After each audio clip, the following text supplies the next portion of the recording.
श्री हनुमान जी महाराज के बल का तो कोई पार नहीं। रावण बड़ा बलवान।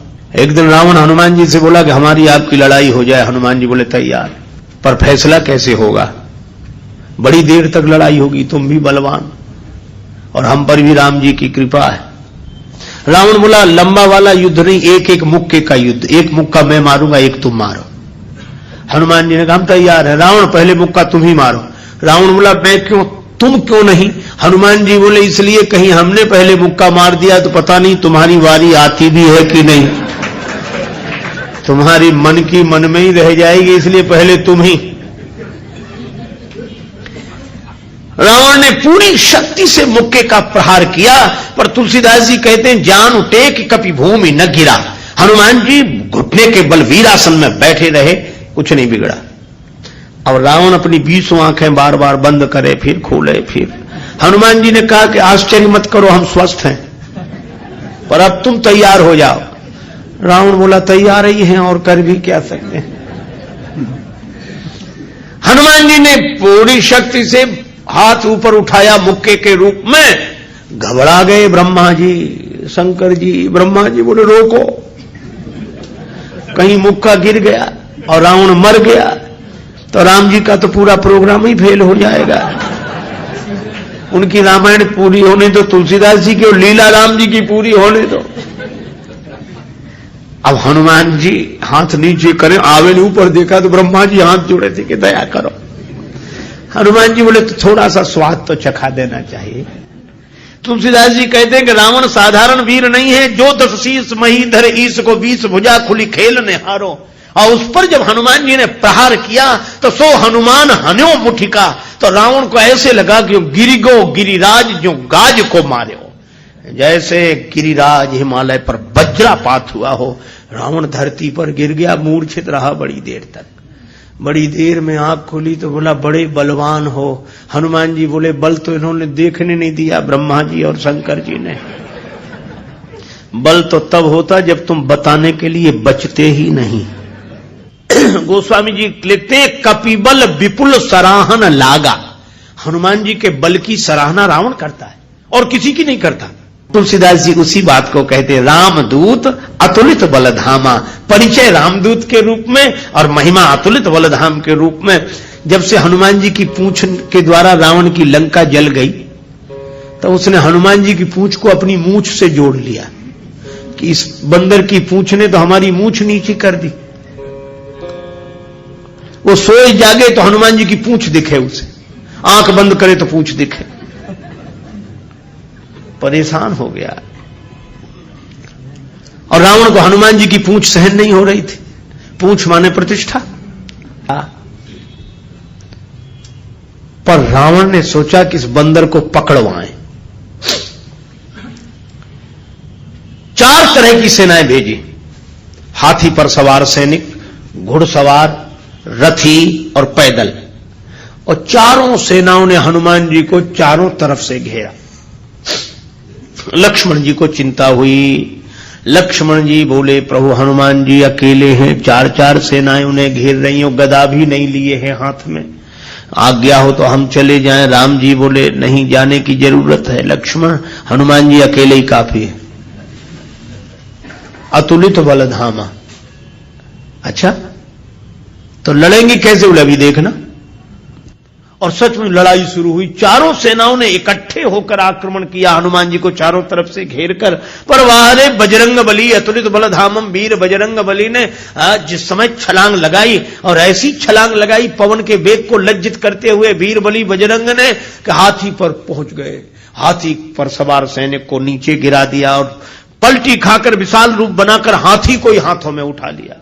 अब बोलो गदा से तो 2-4 मरते और हाथी जिस पे पटकेंगे 2-4 मरेंगे। और इतनी फुर्ती कि एक हाथ से इसमें हाथी, एक से उसमें हाथी, और दोनों हाथियों को ऐसे जो किया, हाथी सो हाथी मारे। हाथी उठा के हाथी पर पटक दिया। और इतने में घुड़सवार लोग आए तो घोड़ा उठाकर घोड़े पर और रथ उठाकर रथ पर। राम जी कहते वाह हनुमान वाह वाह वाह। 4 जिन सेनाओं से, रथियों से, हाथी पर सवार सैनिकों से, घुड़सवार सैनिकों से अकेले लड़ रहे हैं, लक्ष्मण जी बोले कमाल कर रहे हैं हनुमान जी, 3-3 सेनाओं से हाथी को समाप्त कर देते हैं, दोनों मरते हैं। रथ जिस रथ पे पटके दोनों खराब, घोड़ा घोड़े पर पटके दोनों मर गए। लक्ष्मण जी बोले कमाल कर रहे हैं हनुमान जी। तुलसीदास जी बोले अतुलित बलधाम है। राम जी बोले लक्ष्मण और एक बात तो देखो, ये तो आगे का कमाल है, पीछे तो देखो। पीछे क्या? बोले पीछे पूंछ अपना कमाल कर रही। जो चक्कर में पड़ा, लपेटा पटका साफ किया, फिर दूसरे के लिए तैयार। और पूंछ की लंबाई निश्चित हो तो आदमी सोचे कि इस एरिया मत जाना, खतरा है, पर ये पूंछ बढ़ भी जाए और घट भी जाए। कवितावली में रावण सोच रहा था सेनाएं इकट्ठी गई है तो बंदर को पकड़ के लाएंगी। एक बंदर 4 सेनाएं, न तो सेनाएं लौटी, संवाददाता लौटे, समाचार देने वाले। रावण ने कहा बंदर कहां है? संवाद देने वाले बोले बंदर तो वहीं। सेनाएं कहां? बोले साफ मर गई सेनाएं। हां, क्यों? कहा कि महाराज उस बंदर के सामने टिकना मुश्किल है, जो सामने गए टिके ही नहीं, जाते ही साफ हो गए। रावण बोला वो ना समझते जो सामने गए, सामने अगर नहीं टिक रहे थे तो पीछे से वार करते, चोर हमला करते, पीछे से पकड़ते। संवाददाता बोले नाराज मत होना, आगे वाले तो कुछ देर टिके भी, पीछे वाले तो उतनी देर भी नहीं टिके। कहा पीछे क्या गड़बड़ी होती थी? बोले पूंछ में लपेट कर। रावण बोला चुप, फिर वही पूंछ, मेरे सामने पूंछ का नाम मत लो। संवाददाता बोले नहीं ले रहे। रावण ने सोचा कि इस बार हम भेजेंगे, अमर सेना भेजेंगे। कवितावली में वर्णन है मरने वाली सेना नहीं, अमर सेना, मरेगी नहीं। राम जी के दल में गुप्तचरों से समाचार पहुंचा कि अमर सेना आ रही है। विभीषण जी बड़े चिंतित हुए, राम जी चिंतित हुए, अमर हैं तो मरेंगे नहीं। और राम जी बोले हमारी प्रतिज्ञा कैसे पूरी होगी? निश्चरहीन करऊं मही, और ये है अमर। हनुमान जी को पता लगा। हनुमान जी बोले प्रभु चिंता मत करो, दास को आज्ञा दो, कल एक नहीं बचेगा। तो बोले अमर हैं, उन्हें मारोगे कैसे? वे अमर हैं। हनुमान जी बोले हम भी अमर हैं।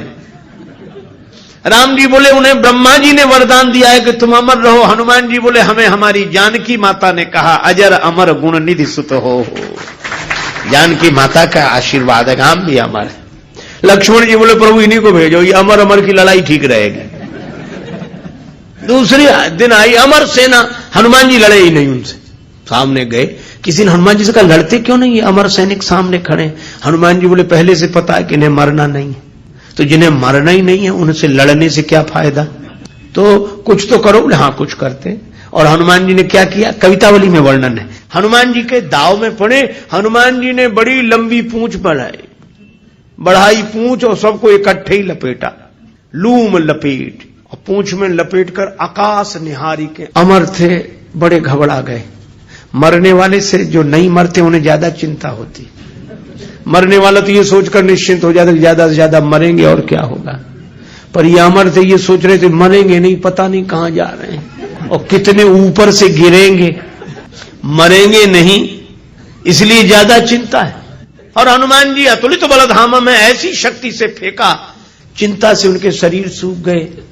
क्यों? बोले चल आकाश में उड़ते ही जा रहे हैं कि ये तो और ऊपर उड़ रहे हैं और ऊपर जा रहे हैं। और हनुमान जी ने इतने ऊपर फेंक दिए कि पृथ्वी की गुरुत्वाकर्षण सीमा रेखा को पार कर गए। पृथ्वी उन्हें नीचे खींच ही नहीं सकती थी, धरती पर लौट कर आए नहीं। हनुमान जी बोले अब तुम खूब अमर बने रहो, आकाश में ही तो मंडरा रहे, धरती पर तो एक भी नहीं हो। राम जी की प्रतिज्ञा पूरी हो गई, निश्चरहीन करऊं मही। रावण आज बड़ा प्रसन्न था कि अमर सेना गई है, तब तो वानर को पकड़कर लौटेगी ही। फिर संवाददाता आए, रावण ने पूछा बंदर कहां है? संवाददाता बोले बंदर तो वहीं है। सेना? संवाददाता बोले ये कैसे कह दें कि मर गई, अमर थी तो मर तो नहीं गई पर गई, हमने जाते देखी लौटकर आते नहीं देखी। तो कहा इतनी बड़ी सेना को आकाश में कैसे फेंक दिया? बोले फिर नाराज हो गया, पूंछ में लपेट कर। रावण बोला तुम लोग दूर चले जाओ, मैं सुनना नहीं चाहता पूंछ के बारे में कुछ। ठीक है ना सुन। रावण अकेले में सोचने लगा कि मैं भी तो जरा देखूं, यह काम अपने हाथ में लेता हूं, किसी को सौंपने से बात नहीं बनेगी। हनुमान जी रण प्रांगण में बैठे थे, रावण चुपके से गया पीछे से दबे पांव और उनकी पूंछ पकड़ी, 20 भुजाओं की ताकत लगाई कि पूंछ उखाड़ ही डालो। हनुमान जी लड़े नहीं। किसी ने कहा लड़ते क्यों नहीं? बोले सामने आता तो लड़ते, जो पीछे उससे क्या लड़े।